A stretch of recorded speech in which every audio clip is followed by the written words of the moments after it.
সুপ্রিয় শিক্ষার্থীরা, আশা করি তোমরা সবাই খুব ভালো আছো। আজকের ক্লাসে প্রথমেই তোমাদের সবাইকে স্বাগতম জানাচ্ছি। আমি মোহাম্মদ মাইনুদ্দিন, সহকারী শিক্ষক বিজ্ঞান, ঘাটাইল ক্যান্টনমেন্ট পাবলিক স্কুল ও কলেজ। আজ আমরা নবম দশম শ্রেণীর মাধ্যমিক রসায়ন বিষয়ের তৃতীয় অধ্যায় থেকে আরেকটি পাঠ আলোচনা করতে যাচ্ছি। প্রিয় শিক্ষার্থী বন্ধুরা, বলো তো পদার্থকে ভাঙলে কি পাওয়া যায়? হ্যাঁ, ঠিক বলেছ। কোনো পদার্থকে ভাঙলে বিভিন্ন কণিকা পাওয়া যায়, কণা পাওয়া যায়। সকল পদার্থই অসংখ্য কণা দ্বারা গঠিত। এই কণাগুলো হচ্ছে অণু, পরমাণু। তো আমরা জানি যে মৌলিক পদার্থের বৈশিষ্ট্য রক্ষাকারী ক্ষুদ্রতম কণাকে পরমাণু বলা হয়। আর মৌলিক বা যৌগিক পদার্থের বৈশিষ্ট্য রক্ষাকারী কণাকে অণু বলা হয়। অণু একাধিক পরমাণুর সমন্বয়ে গঠিত হয়। যেমন এখানে আমরা একটা হাইড্রোজেন পরমাণুর চিত্র এবং একটি NH3 অর্থাৎ একটি নাইট্রোজেন তার সাথে 3টি হাইড্রোজেন পরমাণু যুক্ত হয়ে অ্যামোনিয়া অণু গঠন করেছে তার চিত্র দেখতে পাচ্ছি। আবার আমরা যদি কোনো পরমাণুকে বিশ্লেষণ করি বা ভাঙি, তাহলে আরো অতি সূক্ষ্ম কণিকা পাওয়া যায়, এগুলোকে মৌলিক কণিকা বলা হয়। তাই আমাদের আজকের পাঠের শিরোনাম পরমাণু মডেল, অর্থাৎ পরমাণুতে এই সকল মৌলিক কণিকাগুলো কিভাবে অবস্থান করে তা জানার জন্য, বোঝানোর জন্য কিছু মডেল উপস্থাপন করা হয়েছিল। সেই পরমাণু মডেল সম্পর্কে আজকে আমাদের আলোচনা। রাদারফোর্ডের পরমাণু মডেল।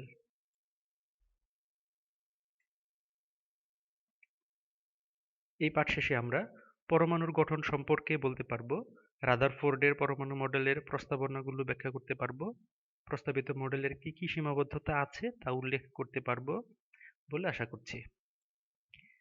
প্রিয় শিক্ষার্থীরা, শুরুতে চলো হিলিয়াম পরমাণু নিউক্লিয়াস দেখে নেওয়া যাক। এখানে একটি চিত্র দেখানো হয়েছে, যেখানে একটি আহ, ধনাত্মক আধানকে কেন্দ্র করে দুটো ঋণাত্মক আধান তথা ইলেকট্রন ঘুরে বেড়াচ্ছে, প্রদক্ষিণ করছে। এটি হিলিয়াম পরমাণুর একটি চিত্র, প্রতীকী চিত্র। আর আমরা জানি যে হিলিয়ামের পারমাণবিক সংখ্যা 2, অর্থাৎ এখানে 2টি প্রোটন রয়েছে এবং এর কক্ষপথে 2টি ইলেকট্রনও রয়েছে। তো হিলিয়াম পরমাণুর যদি আমরা ইলেকট্রন দুটিকে সরিয়ে নেই, তাহলে শুধুমাত্র প্রোটন দুটি অবস্থান করে। তাই এই হিলিয়াম পরমাণুর নিউক্লিয়াসকে এক্ষেত্রে বলা হচ্ছে আলফা কণা। এখানে আমরা বিজ্ঞানী আর্নেস্ট রাদারফোর্ড কে দেখছি, লর্ড রাদারফোর্ড অব নেলসন। তিনি 1911 সালে একটি পরীক্ষণ সম্পন্ন করেছিলেন। এই পরীক্ষণকে আলফা কণা বিচ্ছুরণ পরীক্ষা নামকরণ করা হয়, যেখানে তিনি একটি পাতলা স্বর্ণের পাত নিয়েছিলেন এবং এর পিছনে একটি পর্দায় হাইড্রোজেন সালফাইড রেখেছিলেন, যাতে আলফা কণাগুলো কোথায় আঘাত করে তা সেখানে প্রভাব সৃষ্টি করলে সেখান থেকে তিনি সহজেই সেটি পর্যবেক্ষণ করতে পারেন। এখানে আমরা দেখতে পাচ্ছি যে আলফা কণা অর্থাৎ হিলিয়াম পরমাণুর নিউক্লিয়াস এই স্বর্ণপাতের ভিতর দিয়ে যাওয়ার সময় অধিকাংশ কণাই সরাসরি চলে গেছে, অর্থাৎ গতিপথের কোনো পরিবর্তন করেনি। এ থেকে বোঝা গেল যে পরমাণুর ভিতরে সমস্ত জায়গায়, প্রায় সমস্ত জায়গায় ফাঁকা। আবার কিছু কিছু কণা সামান্য বাইরের দিকে বেঁকে গেছে। যেহেতু আলফা কণা নিজে ধনাত্মক চার্জ বিশিষ্ট, যেহেতু বাইরের দিকে বেঁকে গেছে, এ থেকে বোঝা যায় যে পরমাণুর ভিতরেও অর্থাৎ পরমাণুর কেন্দ্রেও ধনাত্মক চার্জ পুঞ্জীভূত আছে। এই পুঞ্জীভূত ধনাত্মক চার্জ আলফা কণাকে বিকর্ষণ করার কারণেই বাইরের দিকে ছিটকে গেছে এবং প্রায় 20,000 কণার মধ্যে একটি কণা পুরো বেঁকে পিছনে ফিরে এসেছে। এ থেকে বোঝা যায় যেহেতু অনেক কণার মধ্যে অর্থাৎ প্রায় 20,000 কণার মধ্যে একটি কণা পিছনে ফিরে এসেছে, অর্থাৎ ভিতরের যে নিউক্লিয়াস আছে, ধনাত্মক চার্জ আছে, এটি আলফা কণাকে বিকর্ষণ করার কারণেই ফিরে এসেছে। ওই সেই জায়গাটি অর্থাৎ আলফা কণা যে খান থেকে ফিরে এসেছে অর্থাৎ প্রোটন, অর্থাৎ নিউক্লিয়াস, সেই নিউক্লিয়াসের আয়তন অত্যন্ত নগণ্য। এজন্য অনেকগুলো কণা থেকে মাত্র একটি কণা ফিরে এসেছে। এই পরীক্ষণের পর্যবেক্ষণ করে তিনি একটি মডেল উপস্থাপন করেছেন। সেই মডেলই রাদারফোর্ডের পরমাণু মডেল নামে পরিচিত।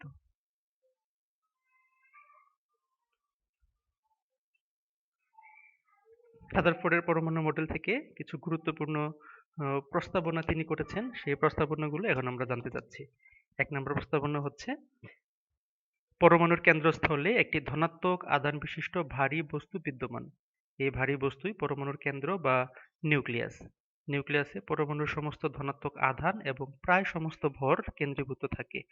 অর্থাৎ নিউক্লিয়াসে আছে প্রোটন এবং নিউট্রন। এই প্রোটন ধনাত্মক চার্জ বিশিষ্ট এবং নিউট্রন চার্জ নিরপেক্ষ, আধান নিরপেক্ষ। তাই নিউক্লিয়াস সামগ্রিকভাবে ধনাত্মক চার্জ বিশিষ্ট। এবং পরমাণুর কেন্দ্রস্থলে যে ভারী বস্তুটি বিদ্যমান এটি নিউক্লিয়াস। আর পরমাণুর প্রায় সমস্ত জায়গায় ফাঁকা থাকায় আয়তনে বেশি হলেও, কক্ষপথের আয়তন এই নিউক্লিয়াসের তুলনায় অনেক বড় হলেও তার ভর নগণ্য বলে উপেক্ষা করা যেতে পারে।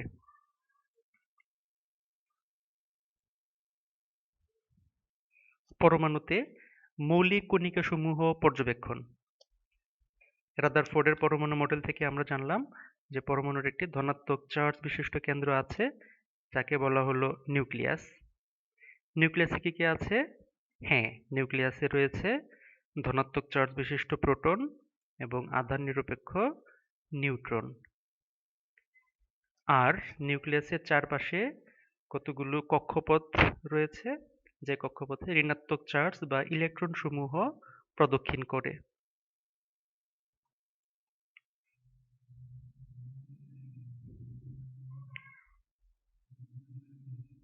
অর্থাৎ নিউক্লিয়াসে প্রোটন এবং নিউট্রন অবস্থান করে, আর নিউক্লিয়াসের বাইরে কক্ষপথ বা শক্তি স্তর রয়েছে, সেখানে ইলেকট্রনগুলো অবস্থান করে।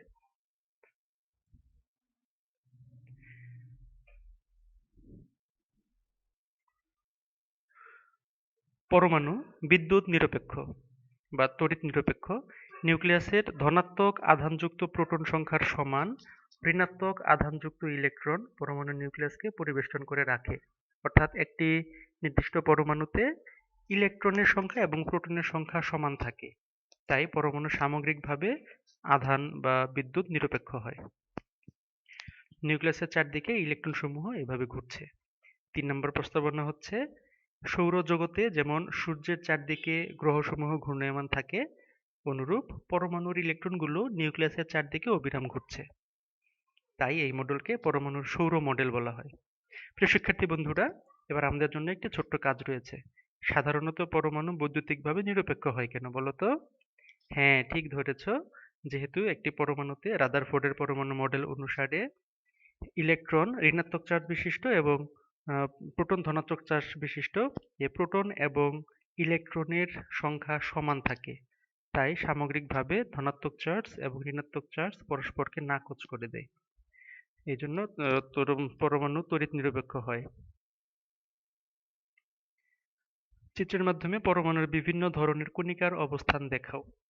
অর্থাৎ পরমাণুতে যে স্থায়ী মৌলিক কণিকা রয়েছে প্রোটন, এই প্রোটন থাকে কেন্দ্রে, আর নিউট্রন কেন্দ্রে থাকে প্রোটনের সাথে, আর ইলেকট্রন ওই নিউক্লিয়াসকে কেন্দ্র করে তারপর তার চারদিকে কক্ষপথে ঘুরতে থাকে। রাদারফোর্ডের পরমাণু মডেল যদিও পরমাণুর সম্পর্কে একটা পরীক্ষালব্ধ ফলাফল, কিন্তু তারপরে এর কিছু সীমাবদ্ধতা রয়েছে বা কিছু ত্রুটি রয়েছে। এখন আমরা জানবো রাদারফোর্ডের পরমাণু মডেলের সীমাবদ্ধতাসমূহ। রাদারফোর্ড সৌরজগতের সাথে পরমাণুর যে কক্ষপথে ইলেকট্রনগুলো ঘোরে সেগুলোকে গ্রহের সাথে এবং নিউক্লিয়াসকে সূর্যের সাথে তুলনা করেছেন। সৌরজগতের গ্রহসমূহ সামগ্রিকভাবে আধানবিহীন বা নিরপেক্ষ, অথচ ইলেকট্রনসমূহ আধানযুক্ত। এটি একটি সীমাবদ্ধতা। আধানযুক্ত বস্তু বৃত্তাকার পথে যদি ঘুরতে থাকে তাহলে ক্রমাগত শক্তি বিকিরণ করবে, এবং ইলেকট্রনসমূহ এই রাদারফোর্ডের মডেল অনুসারে বৃত্তাকার কক্ষপথে ঘুরতে থাকলে একসময় শক্তি হারাতে হারাতে নিউক্লিয়াসে প্রবেশ করবে, কিন্তু ইলেকট্রনসমূহ কখনোই নিউক্লিয়াসে প্রবেশ করে না। এটি আরেকটি সীমাবদ্ধতা। পরমাণুর বর্ণালী গঠনের কোনো সুষ্ঠু ব্যাখ্যা রাদারফোর্ডের পরমাণু মডেল থেকে দেওয়া যায়নি। আবর্তনশীল ইলেকট্রনের কক্ষপথের আকার আকৃতি সম্পর্কে কোনো ধারণা এই মডেল দিতে পারে না।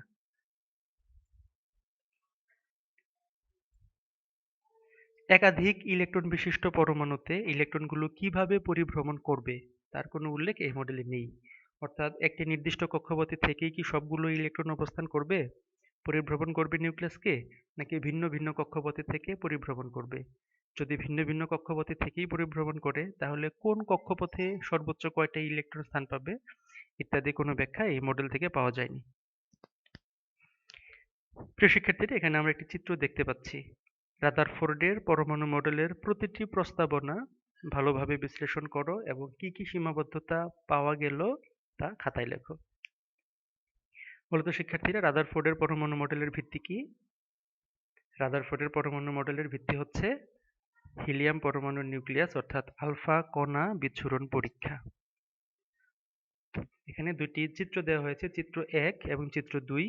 এই দুইটি মডেলের মধ্যে কোনটি সৌরমণ্ডলকে সমর্থন করছে? হ্যাঁ, 1 নম্বর চিত্র যা সৌরমণ্ডলকে সমর্থন করছে এটি হচ্ছে রাদারফোর্ডের পরমাণু মডেল। রাদারফোর্ডের পরমাণু মডেল অনুসারে নিউক্লিয়াস এবং ইলেকট্রনের মধ্যে কোন দুটি বল পরস্পর সমান এবং বিপরীতমুখী? হ্যাঁ, নিউক্লিয়াস ধনাত্মক চার্জ বিশিষ্ট এবং ইলেকট্রন ঋণাত্মক চার্জ বিশিষ্ট, তাই এদের মধ্যে একটি স্থির তড়িৎ আকর্ষণ বল কাজ করে। এই আকর্ষণ বলটি হচ্ছে কেন্দ্রমুখী। আর ঋণাত্মক আধান বিশিষ্ট ইলেকট্রনের ঘূর্ণনের কারণে এটি কেন্দ্রের বাইরের দিকে একটি বল লাভ করে, যাকে বলা হয় কেন্দ্র বিমুখী বল। এই দুটি বল পরস্পর সমান হওয়ায় ইলেকট্রনগুলো ওই নির্দিষ্ট কক্ষপথে অবস্থান করতে পারে। এবার আমরা উত্তরগুলো মিলিয়ে নেই।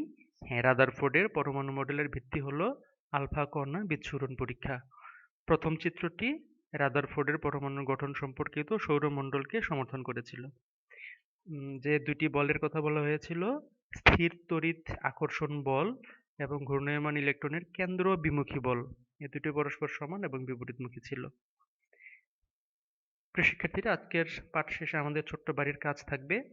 পরমাণুর সকল ধনাত্মক আধান এবং প্রায় সম্পূর্ণ ভর নিউক্লিয়াসে কেন্দ্রীভূত বিশ্লেষণ করো। আজকের মতো পাঠ এ পর্যন্তই। সবাইকে অসংখ্য ধন্যবাদ জানিয়ে আজকের পাঠ শেষ করছি।